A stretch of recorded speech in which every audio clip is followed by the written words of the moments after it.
The views and opinions expressed on Senior Scoop with Bob and Maria, presented in partnership with Caregiver Volunteers and Harrogate, are for entertainment and informational purposes only. These views do not necessarily reflect the opinions or policies of Caregiver Volunteers, Harrogate, this station, or their affiliates. The content provided should not be considered medical, legal, or financial advice. For personalized guidance, please consult with a licensed professional. Listener discretion is advised. Time for the Senior Scoop with Bob and Maria. Hey everybody, how are you? It is the Senior Scoop and we are back. And I know you guys are going to be listening to this in September, but it's actually August and it's still warm and it's ridiculous here. But we got a fun show. We got a fun show today. So I'm Bob. And I'm Maria. Yeah. and what do we got? So today, before we get to all of our guests, how are you doing, Maria? I'm good. I had a super busy weekend. Actually, the last 5 days, 5 grandkids. And, you know, the grandkids are great. I love them. I love being there with them. But then my children, they're children again because nobody wakes up. They all sleep until 9, 10 o'clock. Grandma's running around like crazy. I'm exhausted. If we didn't have the show today, I would not be here. That's for sure. Well, it's funny. I had one of those moments. We had my daughter's birthday party on yesterday, and we went. So we went to Seaside for an arcade birthday party. Okay, listen, it was great. Seaside's very nice and wonderful, fantastic. What happened to the price of games? Oh, forget it. It is. I believe. I'm pretty sure I spent $18 billion. Yeah. I think it was like, and there were like 10 kids, but they did get pizza, which was really awful. Oh. But no, it was a great time. But I'm with you. I was exhausted afterwards, and yeah, it's been a lot of fun. But the weather actually, we've got this like hurricane thing coming. So I've got like the high tides and the undertow has just been crazy. Oh, by your house, yeah. Oh yeah, I hate saying this, but like I'm almost ready for the fall. Yeah. I'm almost ready. I mean, I know it sounds insane, but I'm sweating way too often. And it's I'd driving rather me nuts. sweat than freeze. Any day. True. Well, you know what? We got to switch it up. We got to put our smiles on because August is actually National Happiness Month. Yay! Yeah. It's a perfect reminder that happiness isn't just about a mood. It's about caring for your heart, your body, and your whole self. And today we've got a terrific group of guests to discuss just that. Yes, we do. We have Mary Kaba, founder of Your Sparkling Potential, Dr. Claire Cota, Dr. Daniel Tran, and Raymond Howard. And this is all part of the RWJ Community Corner. Every month, we're going to have somebody from Robert Wood Johnson Community Medical Center here talking about something that pertains to our subject of the month. So we thank you for that. Yeah, and with that being said, you know, one of the things which is really neat. First of all, I appreciate everybody that's watching this podcast. It's kind of funny because we started this off as just seeing if we were going to having some fun, asking some questions, and we haven't really done too much, and we're getting a good amount of views, which is really cool. Yeah. But now we want your questions. We want, if you're listening to this and you want us to cover a topic, let us know, because I will tell you, when I'm watching these, it almost feels like a personal journey because I've been through these different things with my own family, and it's been very helpful. We've just had some really great guests, and we have a lot coming up. But if you guys have questions and things that you want us to cover, just let us know. Just absolutely, send it on in. But today is Happiness Day, and I'm really excited about this episode. So why don't we take a quick little break? We're going to get ready, and we're going to get Mary Kaba up here. I'm so pumped. Yeah. All right, so we will see you guys in a minute, and we will be right back. You're listening to the Senior Scoop with Bob and Maria. All right, everybody, we are back. And we've got a great guest with us today. So this is Mary. And Mary, you're here for our happiness episode. I don't know if there's anybody who could be the perfect spot for this.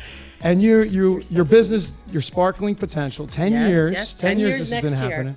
Tell us about that. What is this? Well, first of all, thank you both for having me on your show. And thank you all for coming out on what promises to be a stormy, stormy day. But I started my company, Your Sparkling Potential, about 10 years ago next year. But I've been doing life coaching type of work all of my life because I am the middle of 8 children. Oh, wow. So often you're bridging the gap between the young and the old and the boys and the girls and all of that. So I've been preparing all of my life. So what is the sparkling potential like? And you've been in healthcare for how long? Been in healthcare for about 45 years, and I hate to admit that because I'm trying to pretend I'm 37 plus experience. That way you don't have to remember your age and you stay the same number and you just get more experience. And what's not great about more experience?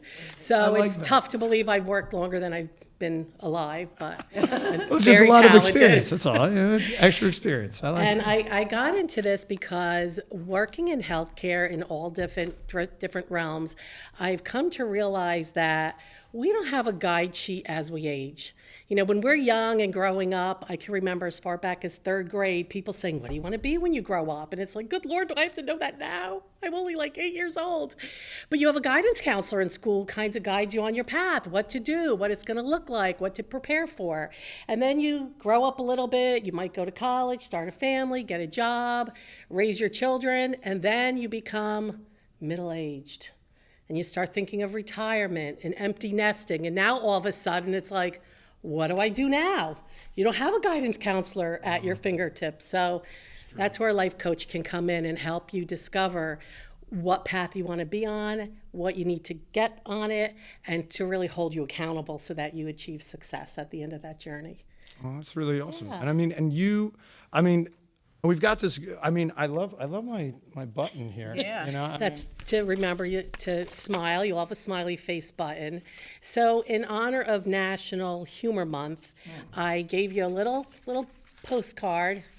One is the top 10 health benefits to smiling, and behind that is a dozen reasons to laugh. And of course, smiling is the precursor to laughing.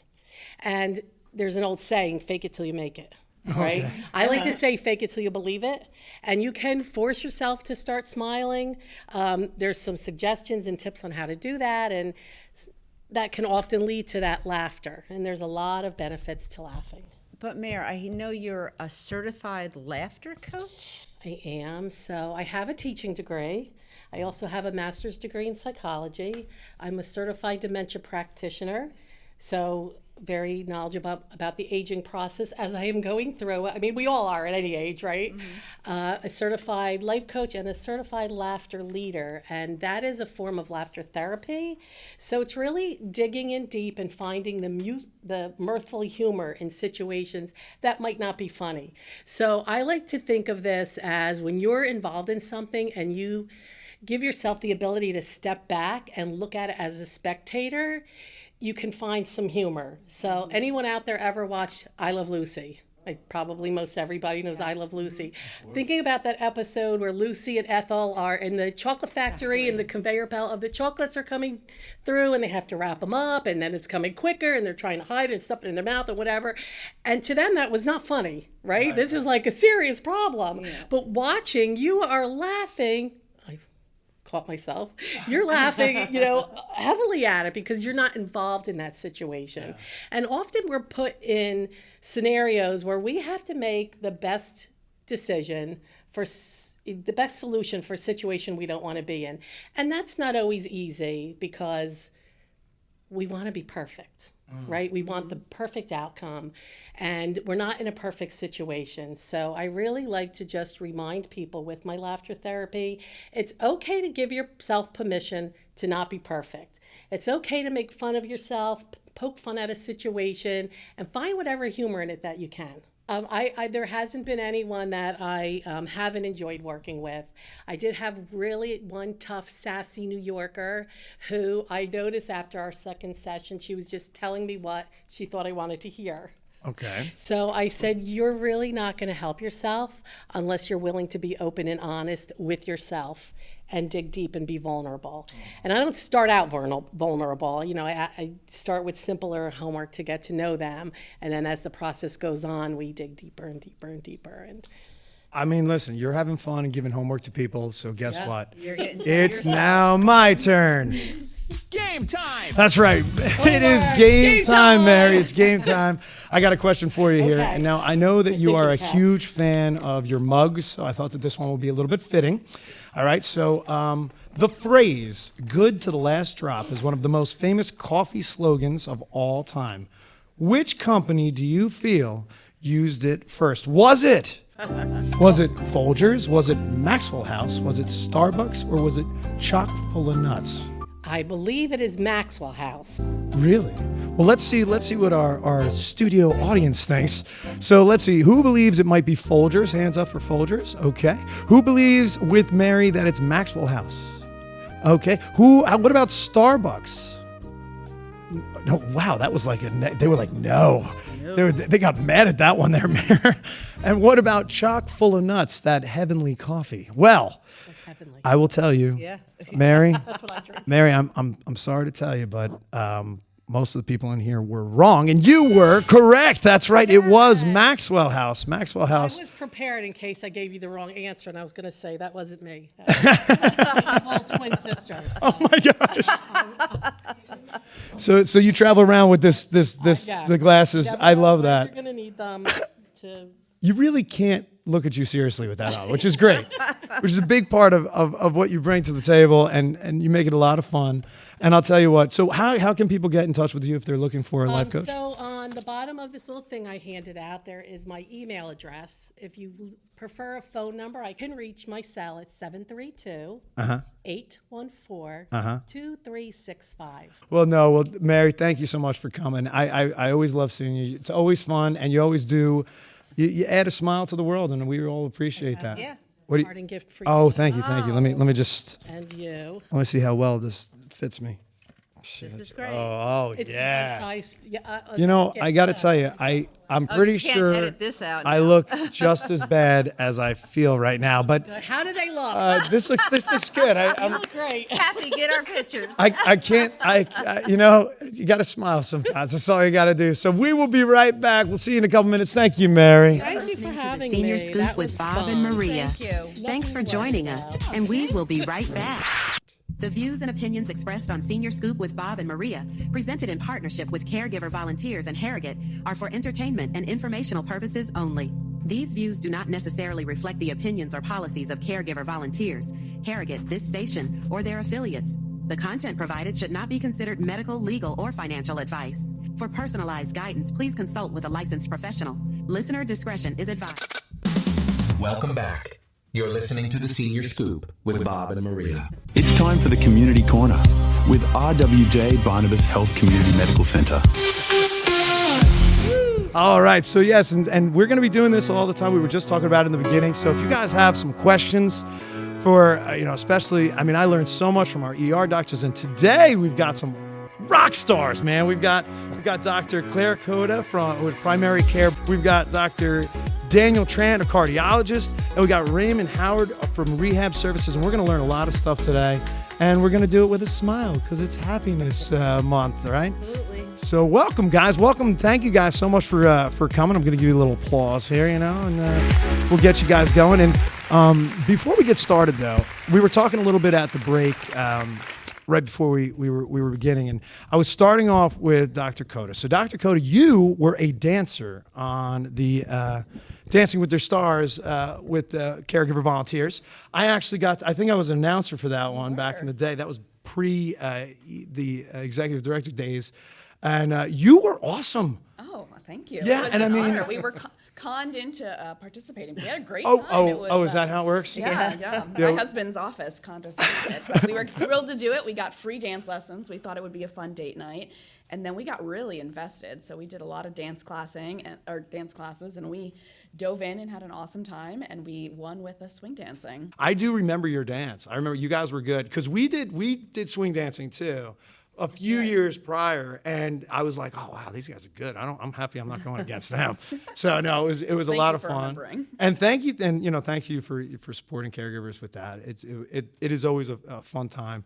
But so tell us a little bit about how'd you get into this? How'd you get into medicine? And then is it what you thought it was going to be? I'll start with you, Dr. Tran. Yeah, of course. Yeah.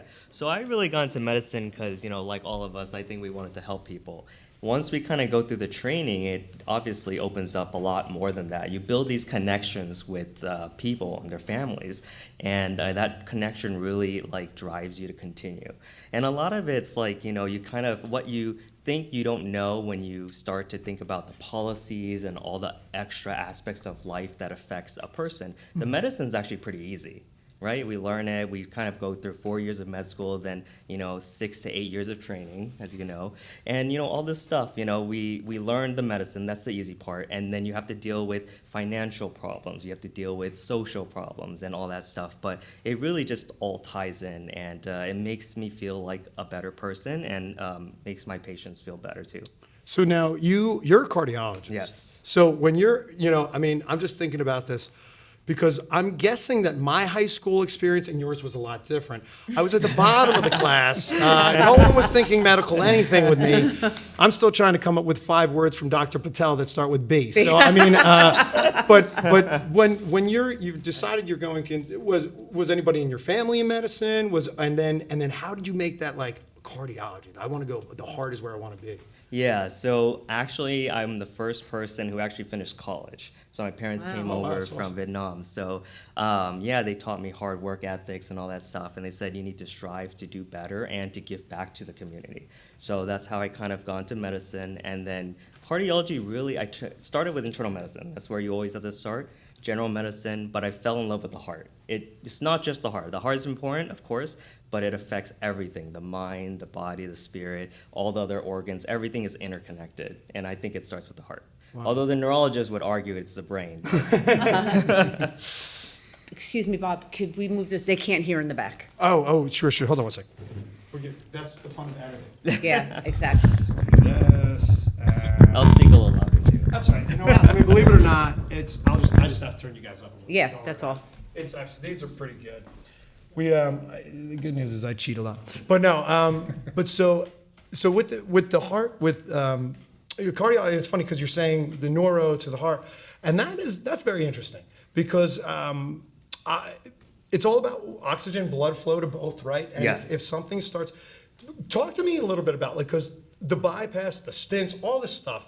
When should people start looking at their heart? When should they get in there and start, you know? Actually, I'm going to get to the rest of it. Yeah, I'm of get course. back to you. Yeah, That's of what I'm course. gonna do. Yes. Editing's fun. All right, so no, I appreciate that. So now, Dr. Cota, how about you? How'd you get into this? So my dad and my grandfathers are physicians, so long family history of it. And then my dad actually did what I do, which is primary care, and grew up in central Pennsylvania. He was one of the like traditional like rural family med docs. He did med peds like I did, so was certified in pediatrics and adults, and was in a group practice that saw newborns through, you know, home visits at end of life. And so for me, that's what it meant to be a caregiver, was that aspect of being a physician. So it was a blessing because I could see all the beautiful things he could offer to families and to patients and the community. And then I also could see the hardships, like things that he struggled with. You know, when I was a kid, he would come home for dinner and then he would go back to the office for 3 more hours to see sick kids with their ear infections. You know, parents would call at 2 a.m. and my mom would pick up the phone and say, yep, he's right here. And so being available for patients. And so, you know, you learn a little bit of what the negative sides are of being a doctor, that you have to be available. And I think that was helpful for me because I didn't have this misconstructed view of what it was to be a physician going into it. And I think that helped me know that it was a good decision if that's what I wanted to do, which I did. And I think now being a doctor, it's better than I probably thought it would be even. I think now that I'm, you know, several years into practice and really comfortable, you know, I'm always learning things, but comfortable with my advice and support that I can give people medically, I can really appreciate the relationships and getting to know patients. And the fact that now I've been here for several years and get to know patients and grow with them. And as, you know, you watch somebody whose spouse dies and you're with them during that journey. And then, you know, a couple months later, they come back and they're doing better. And you still mourn the loss of this other person who was with them and was also my patient, but you can help them through their journey. Whereas kids grow up and they go to college and they have these amazing accomplishments. So I love that. And I love getting to know family and friends. You know, I'll have people that are like, oh, so-and-so's my cousin. I'm like, I had no idea. And I love that about this area in particular, and that people are interested in investing time in their healthcare, which is something that's not present everywhere. And so I like that. in particular about this area. Yes. And now, did you start out as pediatrics or did you start out as general? Where did you? Because you do both. I do both. So there's a subset of training. It's not common, but you can actually, there's about 70 places in the country where you can, after med school, so internal medicine is an option, general surgery is an option, orthopedic surgery is an option, psychiatry.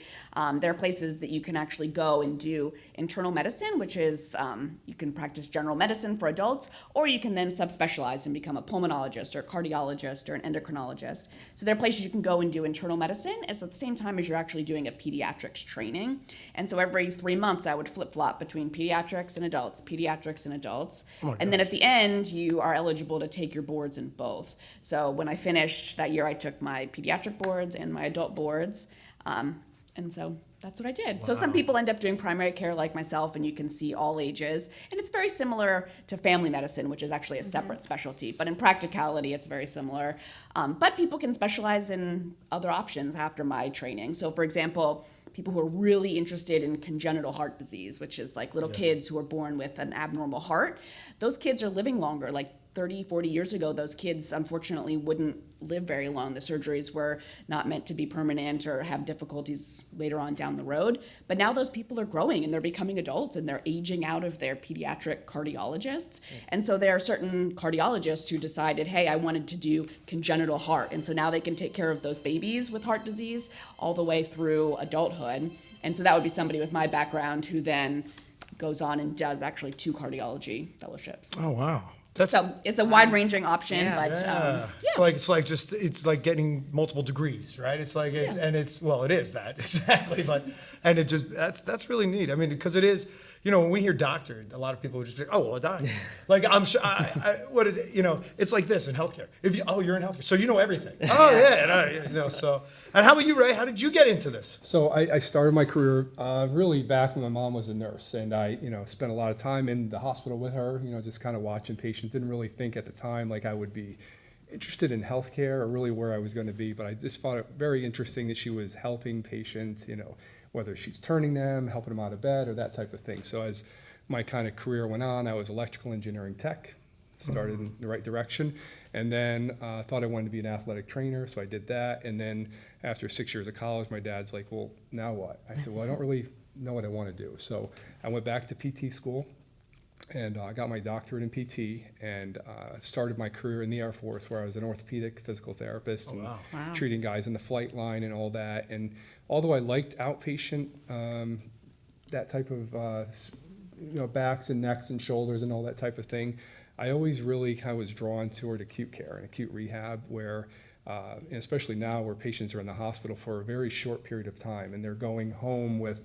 a lot more needs than they did years ago. So my grandfather about 5 years ago had a really massive stroke, and really just taking care of him at home, realized that was a very difficult time for the family, for my mom and her siblings to help to get him out of bed, to dress him and all that. And it took a lot to really kind of manage him during the day. So, what I feel like when I'm in the acute care setting is I really can make that true impact. Their patients are done, they're discharged, and now what? Now they go home and they have to have their caregiver or their loved ones, help them to function as best they can. Help to, kind of regain some of that lifestyle that they had and, maximize whatever they're able to do. So, even though I started out in outpatients, I really prefer inpatient at this point in time, and to feel like I can make that true impact for patients. So you do most of your work is actually at the hospital? Yes, like at the hospital. We see from the emergency room all the way up through, not really the pediatrics right now, although we do have an infant feeding program. I was telling Dr. Cota, she's been, worked with her and tried to refer patients to us.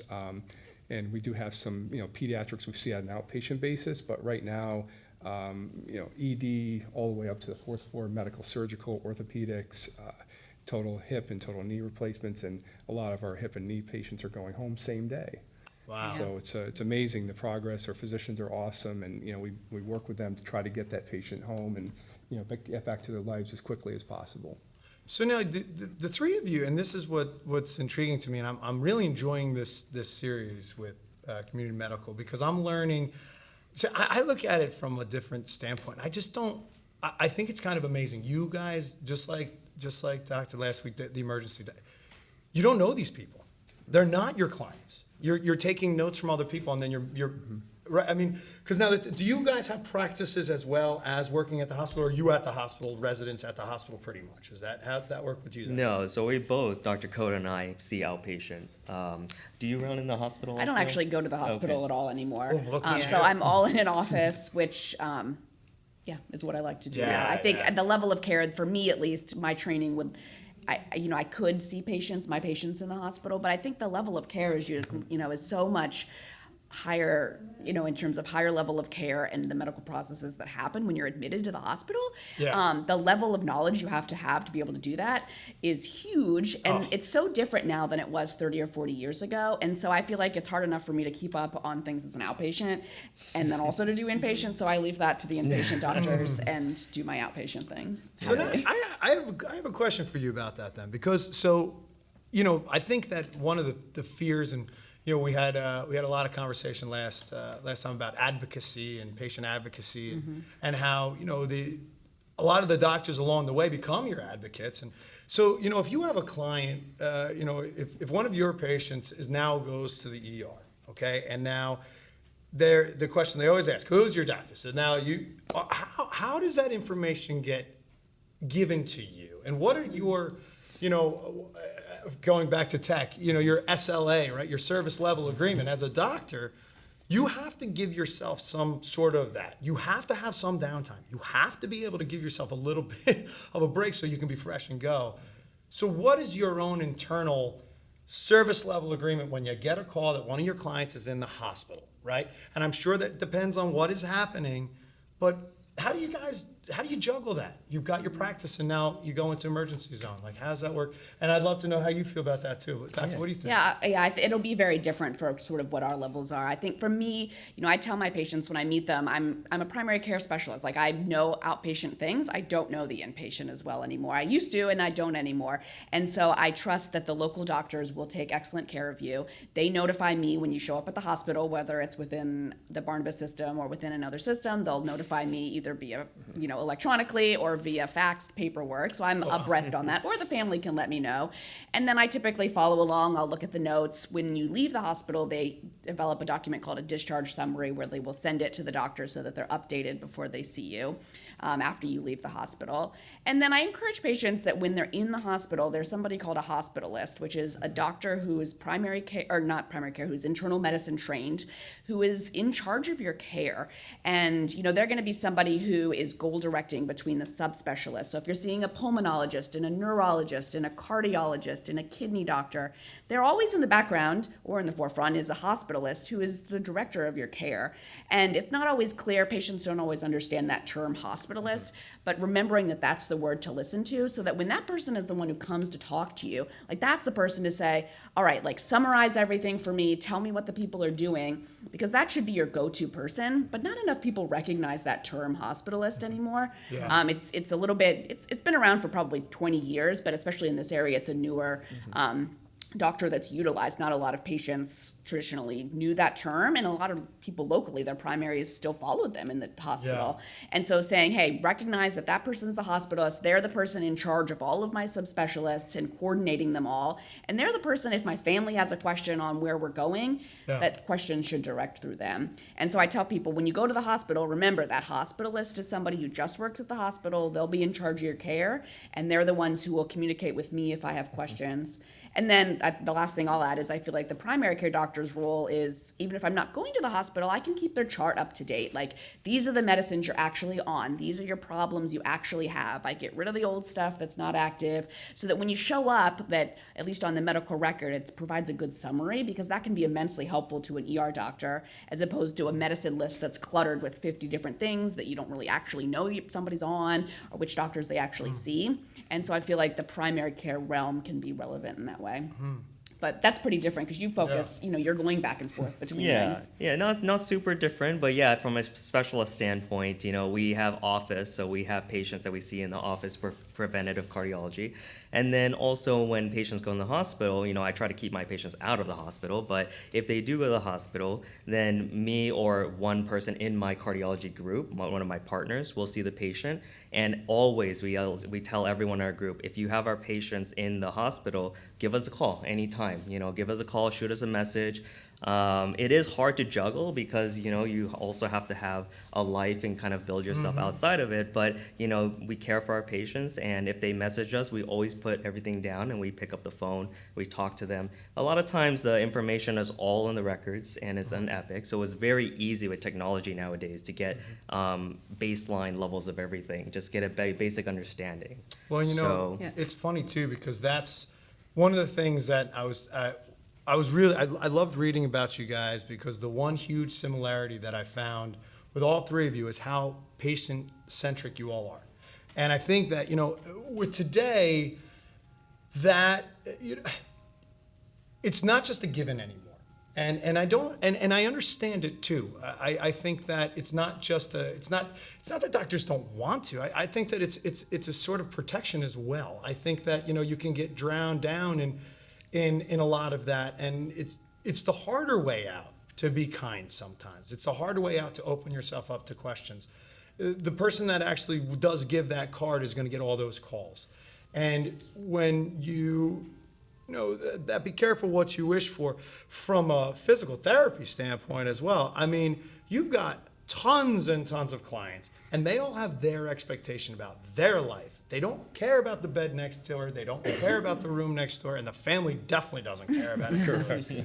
So there's a big juggling act, and I'm sure, when you take the anxiety of being in the hospital, you take that, just that anger of not knowing what's wrong with you, you're walking into some rough attitudes, and, it's got to be tough not to give into that negativity, right? And that's kind of why we're here, and why I would like to, start with you, Ray. I'm sure, I know from my father's standpoint, I know from my father-in-law's standpoint, that physical therapists are amazing, and I don't know how they get them to do these things, because they really don't want to, and they don't have to. It's like magic. Right? Yeah. So how do you keep the positivity? Yeah. What part does that play in the success of a client? Yeah, I think a lot of it is, you'll see family members that are super stressed out because, they don't know what to expect. So, we sit down and literally sit down, the physicians do as well, and we just have that conversation with them. What is it that you need from us? What are you afraid of? What is it that you are expecting? What can we answer for questions? What goals can we set together, that can help you get to where, the best next site of care would be? Maybe it's home with services, maybe it's a rehab facility. But those things are really important to kind of meet them, because a lot of times everything is happening. Everybody's coming into the room, everybody's telling them, you're going to go here, you're going to go there, this is going to happen. So, just having that common goal with the family and the patient, I think it's really important to kind of get on the right track, and then we can address those needs. They're not there for a long time, so it might be only a day or two that we can help them, get up and out of bed and get to the bathroom, or to be able to walk safely with a walker. I mean, as simple as that may sound, those things are huge because it helps them to that next step. Yeah. And are there times where, being positive and believing that you can, is that something? Because do you work with a staff, or do you have a team? We have a team of PTs, physical therapists, occupational therapists, and speech therapists. So we all, depending on the diagnosis, would all be involved in the care of that patient. But yeah, we are there, and a lot of times, patients do give us a hard time. I'm not getting out of bed.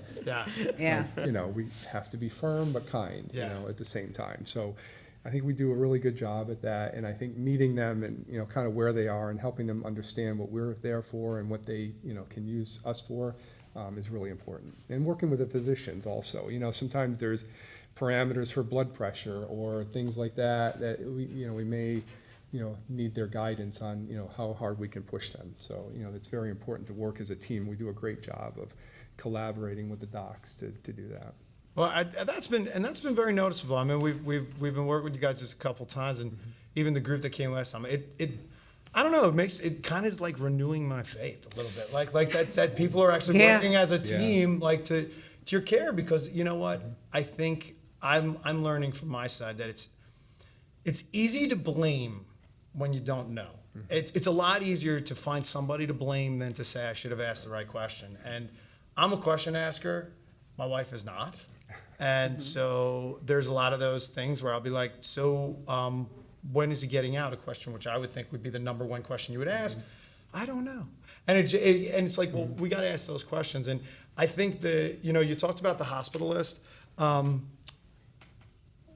Where do you, and the social worker, and right, like the social worker, to learn the questions you have to ask and to navigate through all of those paces. And I just learned about an oncology navigator. This is a new term I never knew about before, So it's great to see that you guys are all working together. Now, Dr. Tran, and when we talk about heart health, okay. Now, first of all right, I got to tell you, I'm guessing that most of your clients are a good bit older than you. Yes. So I do get that a lot. How's that work out for you? It's fun. It's yeah, fun. They yeah. always say, "Hey, you're so adorable." Are you single? I do like older ladies, but there is a line.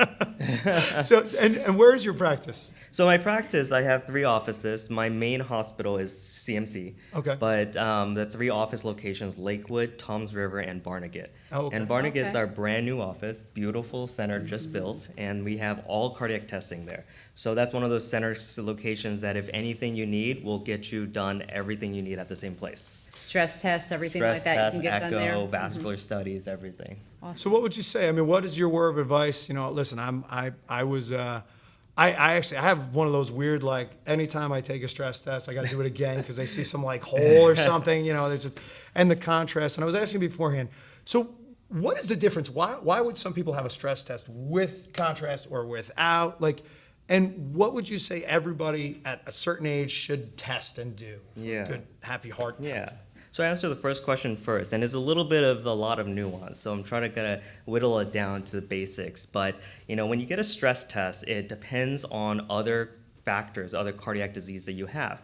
A lot of stress tests, there's always a sensitivity specificity, which means what is the rate that this test will tell me what I need to tell, right? And depending on what other conditions you have, the test may be a poor choice. So we may need to add contrast to it. So depending on a lot of factors, we decide, what the best option to get this test. Now, after we get this test, then we can kind of decide, okay, how are you feeling? Do you have any cardiac disease that we need to manage? And then we could, based on the test result and your symptoms, decide what to do next.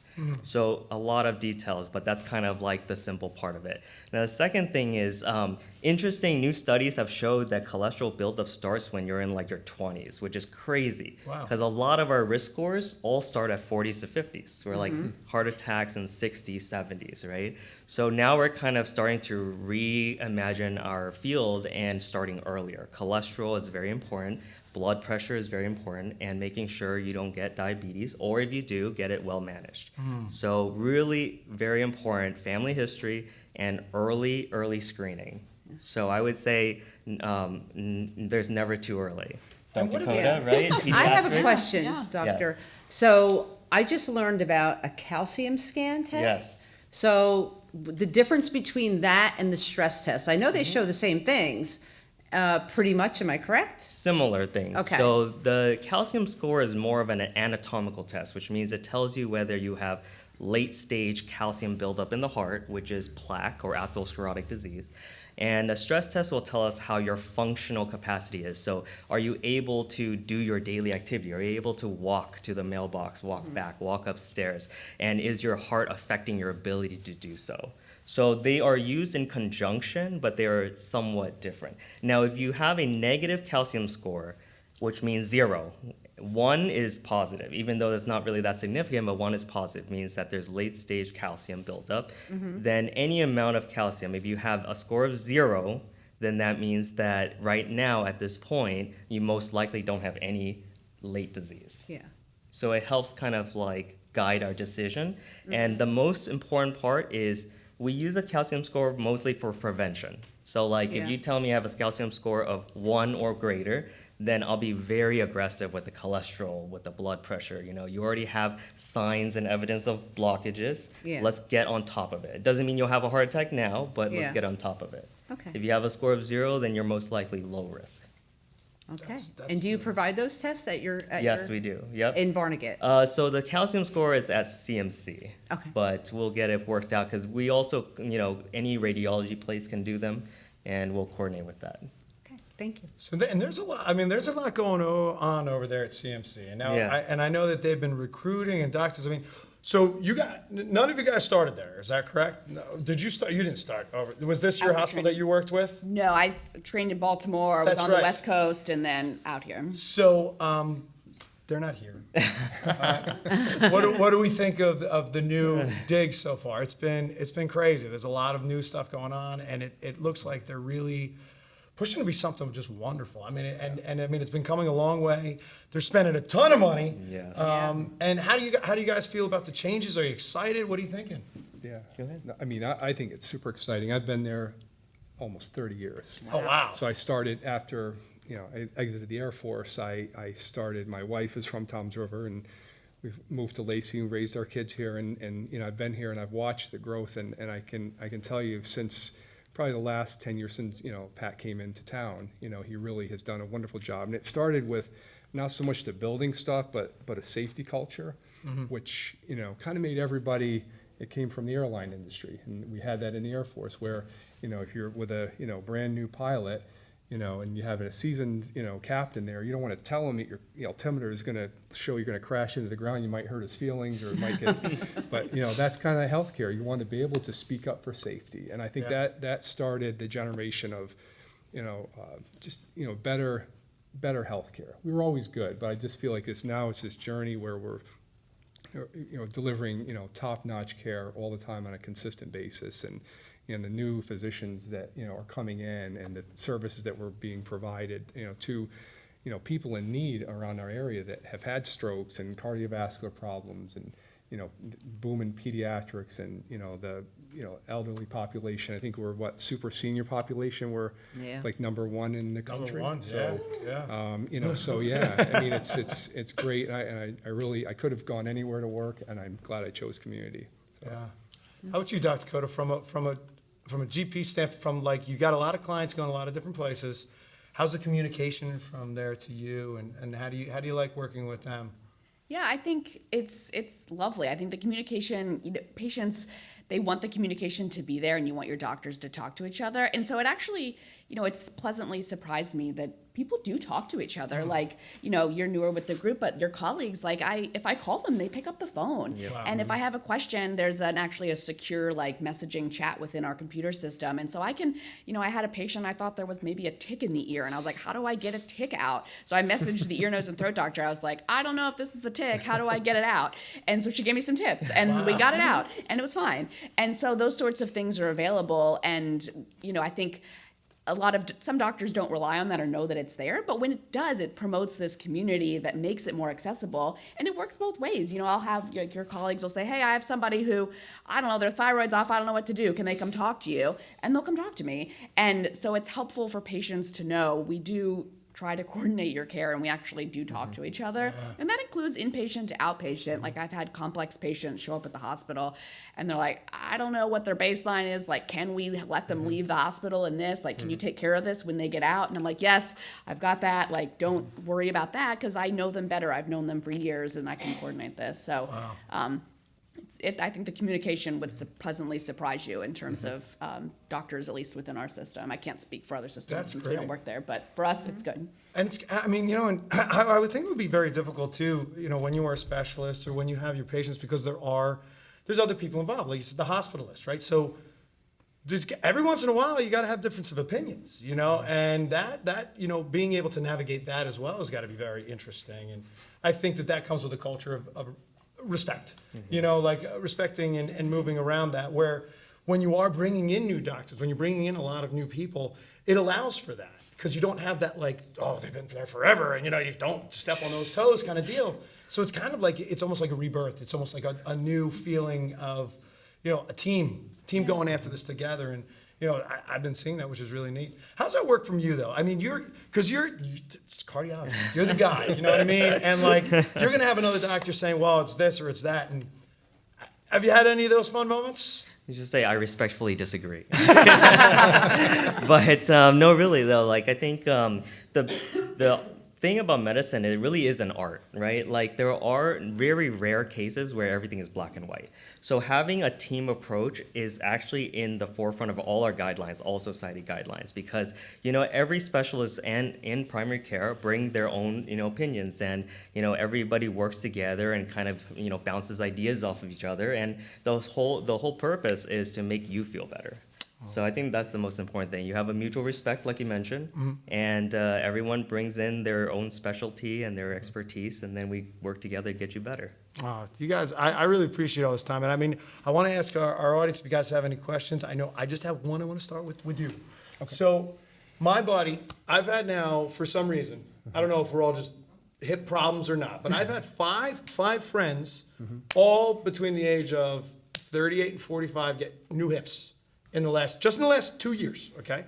And what's amazing to me is, number one, they always think it's their back, and then it ends up being the hips. Number two, they're up and running in like 2 weeks, which like my buddy that I go to the gym with all the time, he was at a month. And then we were like full on going to the gym again. What has changed? How is that happening? And like, what, because I always think it's the back, the hips and the knees, like, what's the big advancement? How is it happening so much faster? I think just the procedures. There are some that are anterior approach, so you're kind of decreasing those hip precautions where you can't cross your leg or sit in low chairs, and we're seeing patients leave the hospital day one, day zero we call it. So you have your surgery, you're up on the floor, or out of same day surgery, we're walking you 200, 300 feet. And you're out the door and you're home and into your recovery, sometimes needing home care, sometimes right to outpatient therapy. So I think the procedures are more refined. I think that they're less invasive, and I think that they, at this point in time, the rehab for those types of problems are a lot more aggressive. Yeah. So it's not used to be when I started, you're in the hospital for 3 to 5 days, and you don't get up until the next day. Then you take a few steps, and the next day you take a few more. It's a lot different now. Yeah. So, yeah. And what do you think that is? I mean, because it sounds like that was actually counterproductive, right? Because you were ripping, and you just would. Now, do you try to not? You want to let it heal just enough to keep going? There really are no specific precautions. The best thing patients can do is get up and walk. They work off the anesthesia. They kind of clear the cobwebs, and they get walking along. They feel so much better, and then the recovery time is a lot shorter. That's awesome. So it's great stuff. That is, I mean, it's really great. No. I would like to kind of just mention the cardiac diet just Yes, real briefly. please. So, it's funny because I'm starting to get into a different passion of nutrition, because I think a lot of doctors kind of gloss over that. But I think the number one thing you could do for your heart health is to eat a healthy diet. And what do I mean by that? I passed out handouts, but this is a way to guide you. It's a Mediterranean diet. Really is just, majority of your plate, the big circle, half of it should be vegetables. And then a quarter of it should be some kind of protein, and generally like beans or fish or chicken. And then the last quarter could be yogurts or dairy or whatever you want. But I think that is very important, because a lot of us are so busy in our practice. It's hard to sit there and talk about nutrition, but it's probably the single most important thing. On top of all the medicines that we do, nutrition will expand your lifetime. And then I think the other big thing with that is just try to limit the carbs, the sugars, like especially sugary drinks, and processed foods. I think our whole society is too, into processed foods, and unfortunately, it is very addicting. So, those are the biggest key things you can do for heart health. It is, it's funny you say that, because I mean, I was a very big guy. I was 420 pounds, and I just was serious food addiction. And it's so crazy, because I have an addictive personality to begin with, and you don't think of food that way, but it is insane. Once you start, and I'm a candy junkie. I love sugar, and if I start with a bag, and I mean a bag, it just keeps then going. It's like every night. It's like I gotta go for it. So but it also works the other way. I mean, you can also get addicted to the good foods. Yes. You can, and when you're on that tray, you feel better. You got more energy. Yeah. So now I got to play a game with you guys before we get you out of here. Game time! That's right. It's game time. Something a little bit different, because what we like to do is we like to play little little fun questionnaires for you guys. Something probably that is going to be completely out of the realm of your studies. So we're going to go today. I want to ask you a question. We're going to do one 80s trivia, and we're going to do a couple 70s trivia. So let's see. No. You, Dr. Tran, I think we should give you 1940s trivia. Actually. So no, this is what I'm going to do. I'm going to ask you guys a question. I want you to. This is a good one. In the 80s, what type of music format was most popular? Was it the 8-track, the cassette tape, the vinyl record, or the MP3 file? I'm going to start with you, Ray. What do you think? I mean, I'll go with the 8-track. He's going 8-track. What about you, Dr. Cota? What do you think? I'll do cassette. And Dr. Tran, what do you think? Do you know what a cassette is, Dr. Tran? No, I wasn't born yet. I would say vinyl. Oh, well, I'm going to tell you, Ray, you're incorrect. No, so it's Dr. Cota, you are correct with the cassette tape. The cassette tape in the 1980s. That's right. All right, I got one more for you, and then I'm going to let you go. What was the most common TV screen size in the homes during the 70s? The 70s, was it the 12-inch, 55, 19, or 32? Let's go this way. What do you think, Dr. Tran? 19. What do you think, Dr. Cota? 12. What do you think? I'll go with 12. And how about out there, guys? Do we think 19? You're thinking 19? Dr. Tran, you are correct with 19 inches, 19-inch television. Could you imagine that today? Like, honestly, now you can get like a 75-inch for $4.35. It's the only thing that's gone down in prices. Yeah. But, guys, I want to thank you guys so much for coming. I honestly believe we could probably be here all day. I would love to talk to you all individually. And is there anything else you want to get out there before we get you out of here? One more thing I wanted to add. I think there are so many studies out there that say your quality of life, your happiness are boosted by the connections with family and friends and the people you love. And it's not just a hokey thing to say, but there is legitimate evidence, meaning they studied hundreds of thousands of people, that the more connections you have with people, meaningful connections, improves depression, improves anxiety, improves general mental health. And when those things are improved, that improves your cardiac health and all of the other healths. And so even if it's hard to put yourself out there, you've lost a partner or you've lost friends or you're new to a community, that really putting yourself out there a little bit, it's uncomfortable, but making those friends and connections can have a huge impact on your health and your happiness. And so I would encourage you to keep making those connections. That's great. And it's funny too, because I think that's so timely. I feel like pre-COVID we were kind of, I know my parents, you were forced a little bit, which was good. You were forced to get out of the house, go make friends, go do that. And I think that we're not forced as much. I don't think that it's as important to people, even when you're, working with your kids and talking to your kids and such. It's not as an important of a thing. However, it really should be, because it does. I mean, listen, even talking to you guys, you feel happier after talking to people, So I think that's a great bit of advice. And you guys have really been a pleasure. And I thank you for coming, and we hope to see you again on this. But thank you so much. We'll see you all again. We'll be right back with Kat. Welcome back. You're listening to The Senior Scoop with Bob and Maria. All right, everybody, we are back, and it's time for our Partners with Prizes. That's right, Partners with Prizes. Now it's time for Partners with Prizes. And we are partnered today, guys. We are joined by Kat Verde, caregiver coach and healthcare transition specialist with nearly a decade of experience guiding families through some of the toughest decisions in aging and dementia care. She's a certified Alzheimer's disease and dementia care trainer and the founder of Verde Consulting, LLC.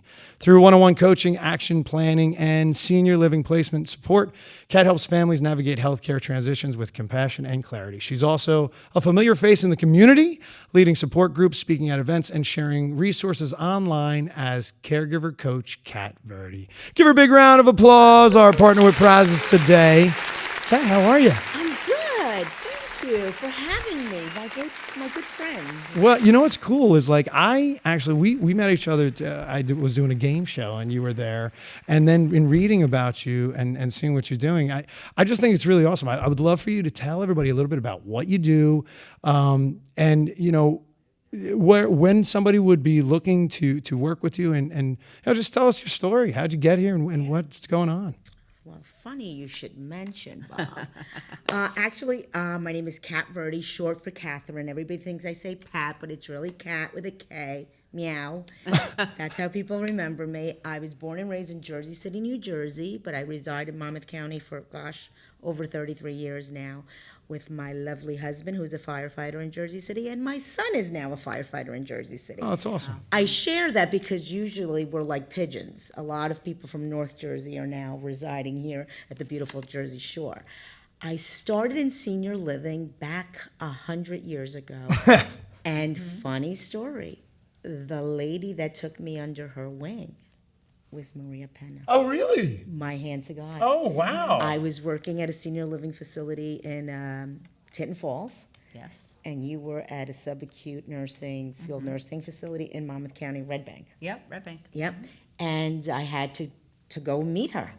Oh, wow. And I was like wet behind the ears. I was like, healthcare was not in my scope.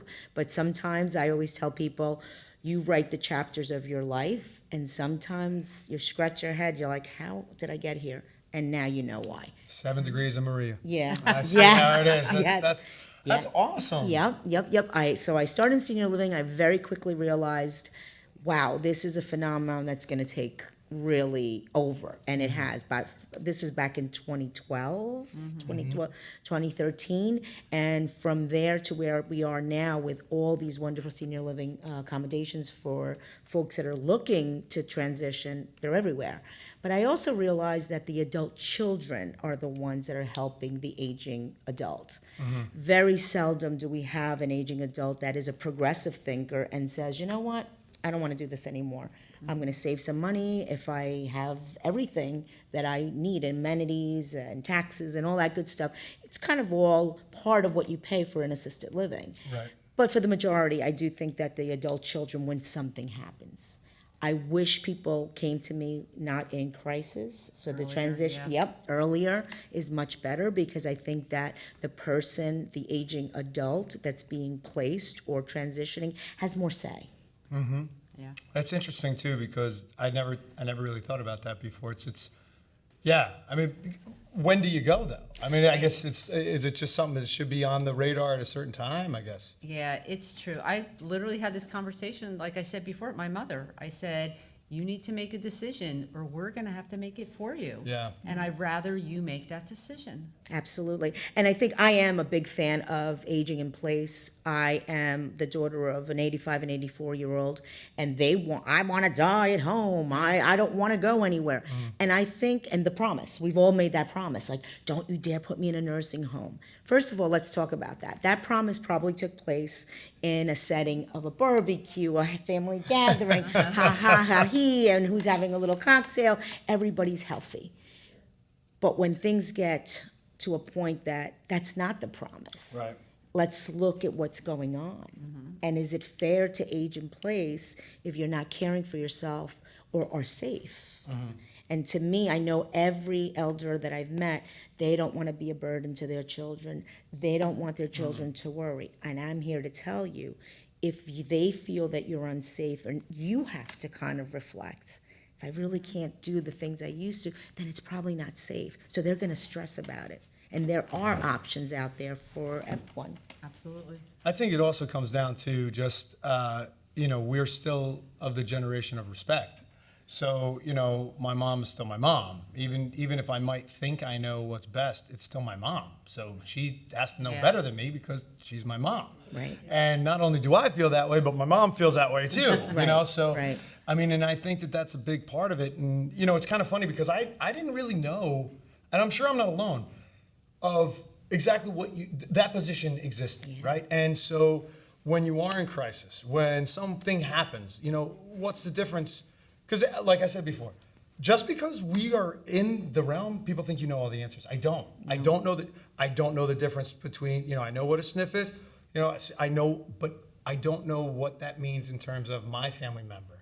And if I have a couple bucks, then what are my options? And if I don't, what are my options? And then on top of all of that, after you've done all the research and looked at what you feel as the child is best for your parents, you still need them to buy in. Yeah. And how do you bring that up so that it's not a negative? How is it not, it's just the next level of care?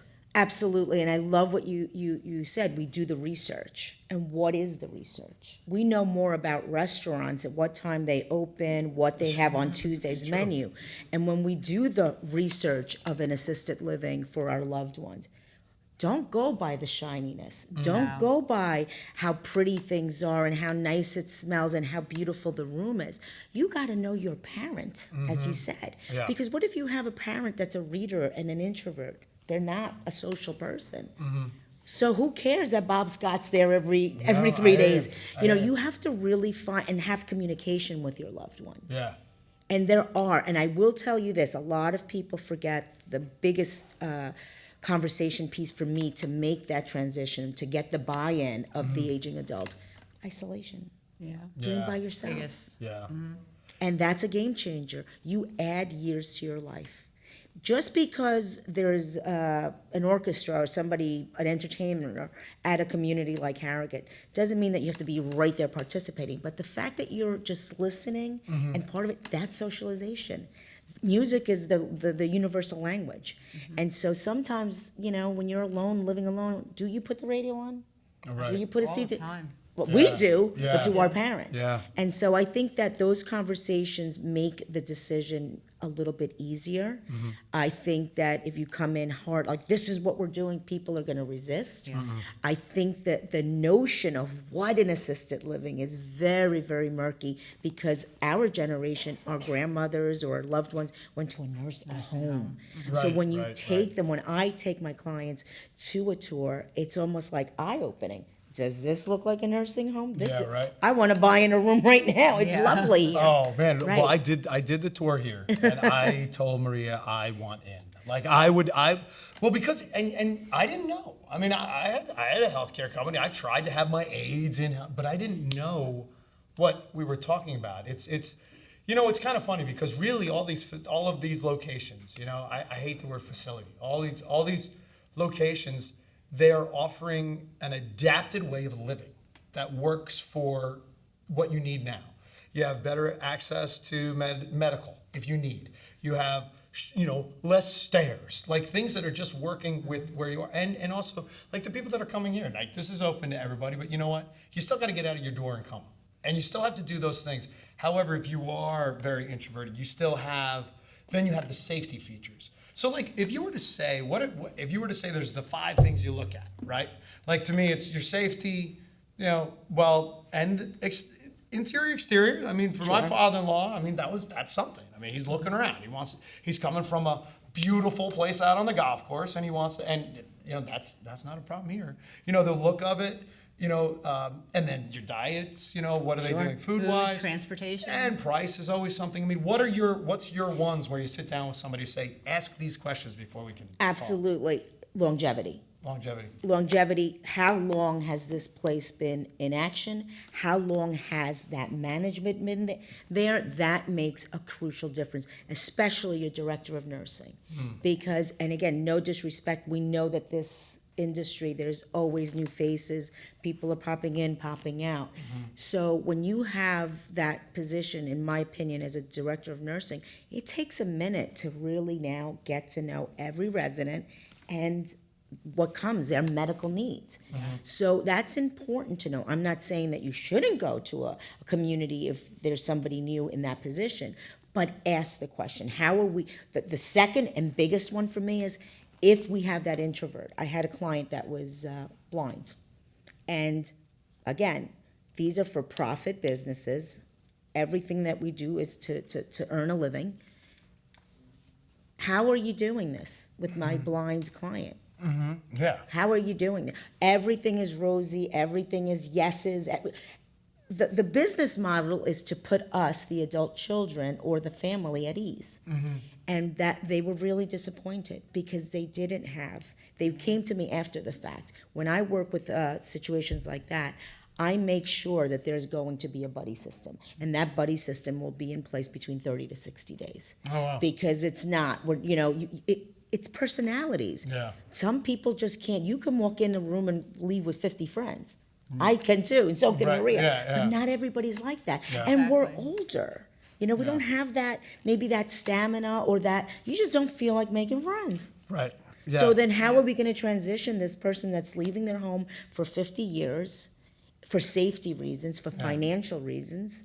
Because if you have X amount of dollars and you're going to do something else with that money, maybe services at home, what happens when that money runs out? Yeah. I'd rather you invest it in this, and then we can talk about what happens if Medicaid could kick in, if you qualify, all that stuff. Because if that pot of money disappears, Yeah, you're still in that position. that's tough. Yeah. Yeah, I mean, that's an interesting thought process too. I mean, how does it work? Someone calls you up and, well, first of all, what are they even searching for, right? Like let's just talk about it. Mom, all of a sudden, dad's sick, right? He's living alone. It's been going on for a couple of years, and you've been looking at this. He shouldn't be alone. You're trying to figure out how to do it yourself. You got a family of 5. You can't make it work at your house. It's time to make a decision. You start Googling, right? Now, the first thing that happens is you put one thing in for more information. Now you get called every 15 minutes for the next 5 Thank you. years Yeah. from everybody under the sun from places you don't know. So what would they be searching for when they're looking for you? And how's this all work? Is there a payment? Like, how does it work? Right. Well, usually when you do placement, we get paid by the community. Okay.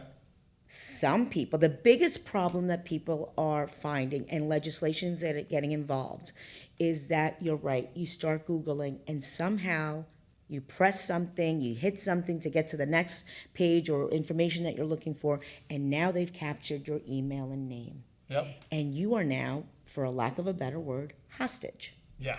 You're getting, as Bob said, phone calls from any and every community, not even 5 minutes from your house, 2 hours from your house, different state. You didn't put your name for that. Nope. So legislation is getting involved, and they're saying, wait a minute, you can't do this to people. And I get it. Again, the business model is you're a hot lead, so they're going to call you. Yes. That's part of the business model for these people. So when you Google me, you do caregiver coach, Kat Verde does come out. My business, I will say, is 95% word of mouth. That's great. I've helped many, many people. If you Google me, you will see little stories that people have shared. As a matter of fact, I relocated somebody from Mississippi to New Jersey because she was alone. These were sisters, and the 2 sisters lived here in New Jersey, and the sister became very, very ill and realized, well, wait a minute, where's my family?